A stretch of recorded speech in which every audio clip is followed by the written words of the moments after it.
محترم حاضرینو، ستاسو په حضور کې ما د قرآن کریم د یو آیات تلاوت وکړ. د آیات کې الله تعالی د مسلمانانو د کامیابی صفات بیان کړي دي.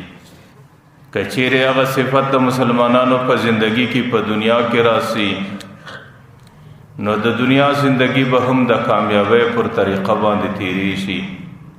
او کچیرې د صفت د انسان په زندگی کې ځای پیدا کی، د هغې په خاطر به د انسان د آخرت د زندگی هم کامیاب وي.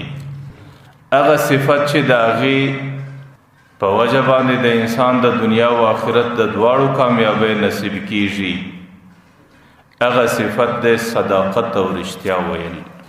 چې سړی په دنیا کې هم کوشش دا کوي چې د انسان زندگی په رښتیا ویلو او د رښتیا په وینا کې تیره سي، نو بیا خو به د انسان د دنیا د زندګۍ دپاره هم د کامیابۍ ذریعه او طریقه بلل کیږي. او د دې په خاطر به الله تعالی د آخرت زندگی د انسان په سرخرویي او خوشحالي کې تیره کی.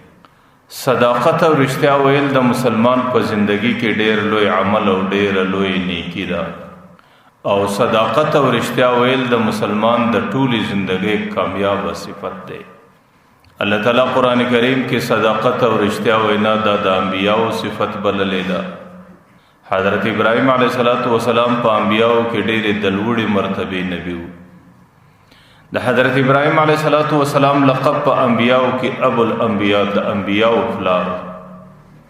د حضرت ابراہیم علیہ السلام په نسل کې غالباً لزر انبیاء راغلي دي، چې الله تعالیٰ کله د ابراہیم علیہ السلام ذکر قرآن کریم کې کوي، وَاذْكُرْ فِي الْكِتَابِ إِبْرَاهِيمَ إِنَّهُ كَانَ صِدِّيقًا نَبِيًّا. حضرت ابراہیم علیہ السلام ډېر رښتونی نبی و. الله تعالی وی نو صداقت او رښتیا الله تعالی د ابراہیم علیہ السلام صفت بللې ده. حضرت ادریس علیہ السلام ته الله تعالی په انبیاءو کې ډېر لوړه درجه ورکړې وه. قرآن کریم کې د حضرت ادریس علیہ السلام په باره کې الله وی ورفعناه مکانا علیا، ډېرې لوړې مرتبې ته مې پورته کړې. صاحب د جلالین د دې آیات په تفسیر کې دا وایي چې حضرت ادریس علیہ السلام الله تعالی په څلورم اسمان کې ځای ورکړی، یا حضرت ادریس علیہ السلام ته الله تعالی اوس هم په جنت کې ځای ورکړی دی، اوس هم په جنت کې دی.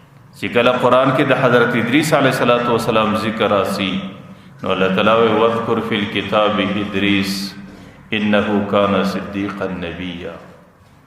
حضرت ادریس علیہ السلام هم ډېر رښتونی انسان او ډېر رښتونی نبی و. نو صداقت او رښتیا ویل د الله تعالیٰ قرآن کریم کې د ډېرو لوړو او د ډېرو اعلی درجو والا پیغمبرانو صفت بللی دی. او په انسانی معاشره کې، په اسلامی معاشره کې صداقت و کامیابی د انسان د اسلامی معاشره یو جز دی، یو لازم دی. که سړی په اسلامی معاشره کې زندگی په ښه طریقه باندې تیروي، د هغې سره به رښتیا وینا لازم وي.